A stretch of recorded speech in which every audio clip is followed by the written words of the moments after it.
नमस्कार मुलांनो. आज आपण एक खरी-खुरी गोष्ट ऐकणार आहोत. आजची गोष्ट आहे साधना अंकातली.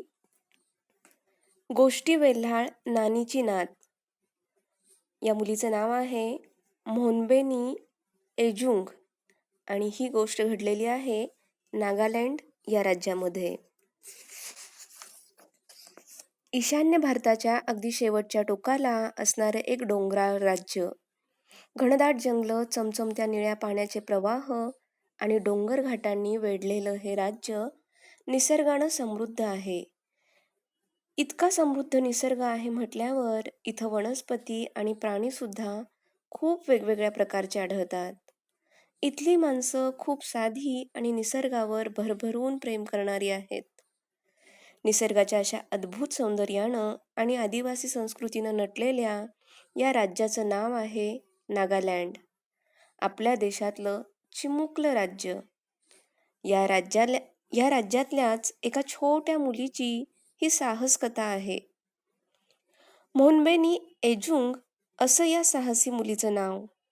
अवघ्या 8व्या वर्षी या मुलीनं दाखवलेलं प्रसंगावधान आणि शौर्य यामुळे नुसत्या नागालँडलाच नाही तर संपूर्ण देशाला तिचा अभिमान वाटला. शाळेला सुट्ट्या लागल्या की काही मुलांना आपापल्या गावी, आजोबांच्या गावी जायचं असतं, होय ना? कधी एकदा त्यांच्याकडे जाता येईल असं होतं. आजीच्या सुरकुतल्या हातांचा स्पर्शाच्या उबेत बसून राहावंसं वाटतं. आपल्याला पाहून तिला होणारा आनंद, तिच्या हातचं साधंसुधं पण चविष्ट जेवण आणि रात्री तिच्या कुशीत शिरून गोष्ट ऐकण्याची मजा, या सगळ्यांचीच ओढ लागलेली असते. म्होनबेनी एजुंगचं देखील असंच झालं. तिला सुद्धा आजीच्या गावी जाऊन खूप मज्जा करायची होती. पण एकदा ती आजोळी गेली. तेव्हा तिचं वेगळंच काहीतरी आखरीत घडलं. जानेवारी 2014ची गोष्ट. म्होनबेनीच्या हिवाळी सुट्ट्या सुरू होत्या. आपल्या देशाच्या उत्तरेकडे, ईशान्येकडे डिसेंबर-जानेवारीमध्ये कडाक्याची थंडी असते. तिथलं तापमान उणे अंशापर्यंत घसरते. काही वेळा बर्फही पडतो. त्यामुळे तिथलं संपूर्ण जनजीवनच विस्कळीत होऊन जातं. घराबाहेर निघूच शकत नाहीत अशी परिस्थिती होते. अशा वेळी शाळाही बंद असतात. म्हणूनच उत्तरेकडे कडाक्याच्या थंडीत शाळांना हिवाळी सुट्ट्याच दिल्या जातात. तर तिसरीत शिकणाऱ्या म्होनबेनीलाही अशाच हिवाळी सुट्ट्या लागल्या होत्या आणि सुट्टी मिळताच तिला आजीच्या गावी जायचं होतं. तिनं तसा घोषा आपल्या आईबाबांकडे लावला. म्होनबेनीचे वडील नागालँडच्या होमगार्ड विभागात हवालदार आहेत. त्यांनी तिला तिच्या आजीकडे पाठवलं. म्होनबेनीची आजी नागालँडच्या वोखा जिल्ह्यातल्या सानिस तालुक्यातील चुडी या गावी राहत होती. चुडी हे गाव अगदी छोटंसं आहे.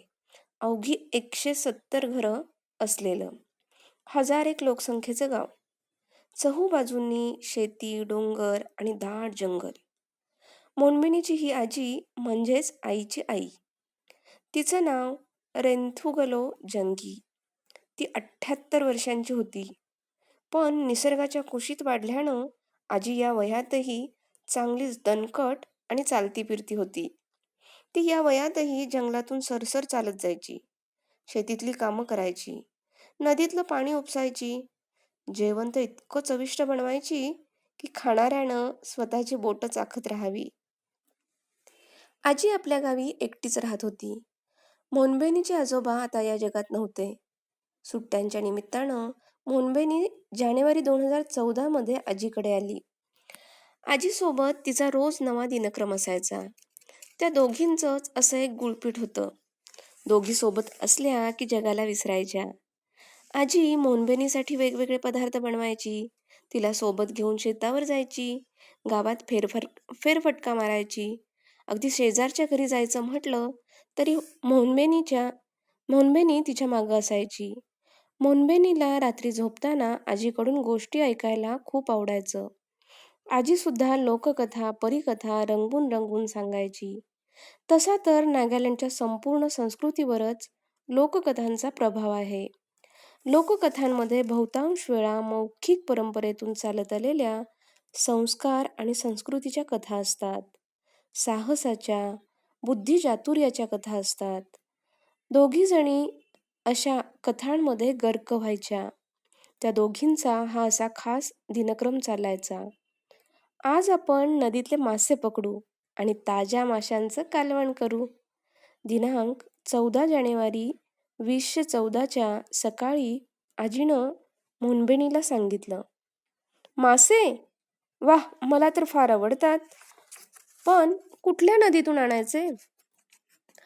अनुनगा नदी. त्या पाण्यातले मासे चवीला खूप छान लागतात. तुला देखील ते मासे फार आवडतील.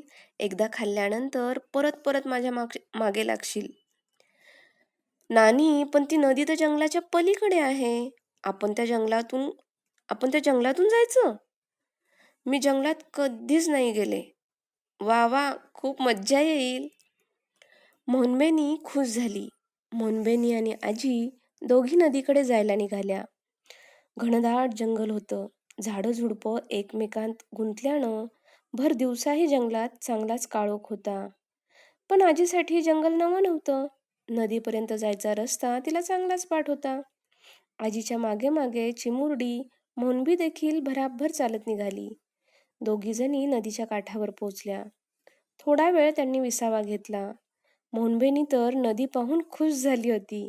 आजी मात्र तिला पाण्याजवळ जाऊ नकोस, तिथल्या निसरड्या दगडांवर पाय ठेवू नकोस, घसरशील, लांबच राहा अशा सूचना देत होती.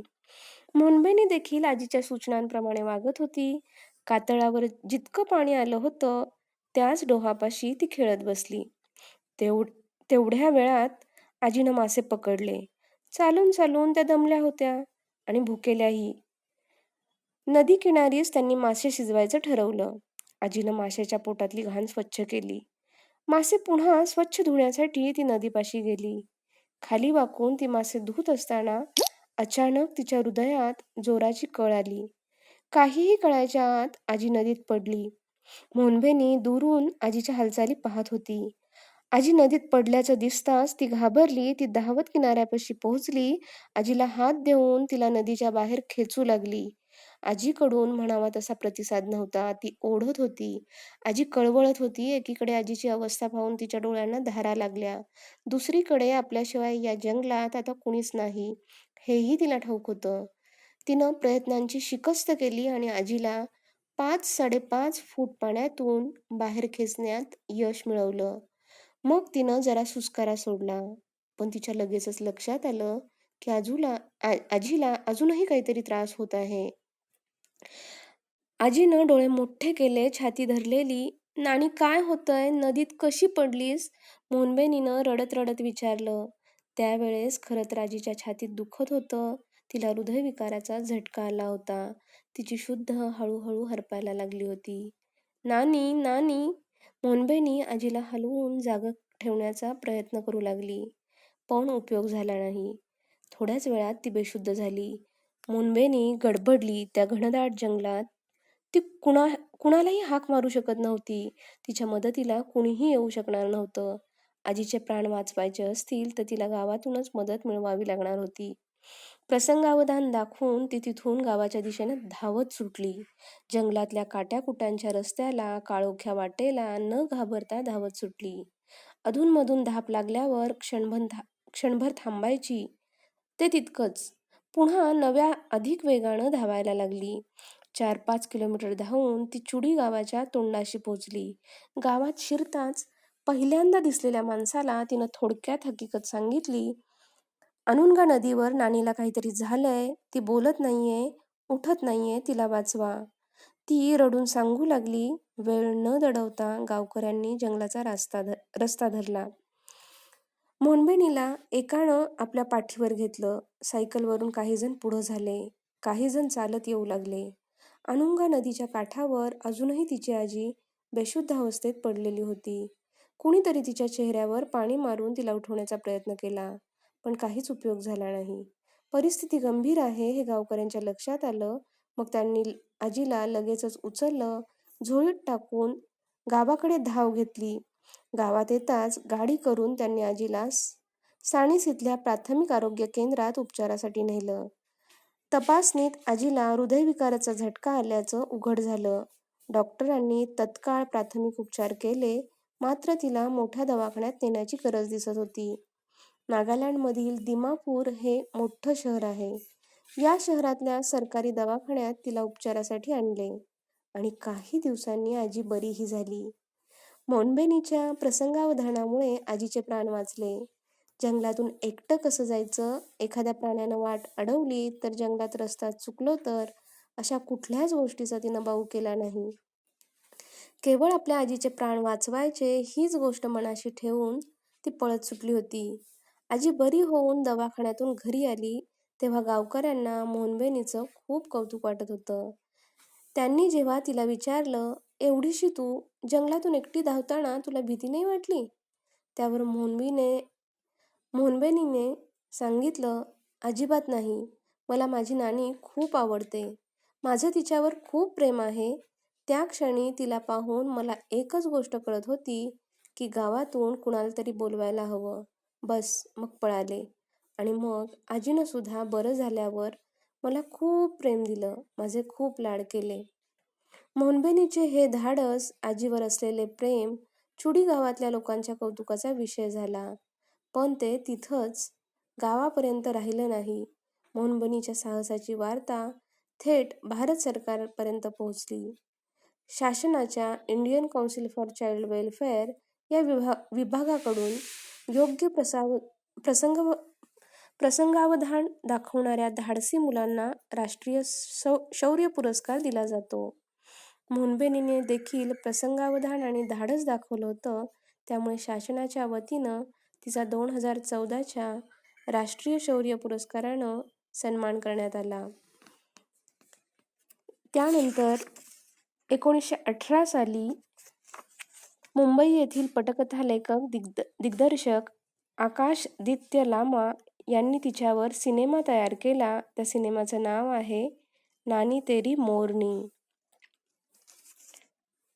धन्यवाद.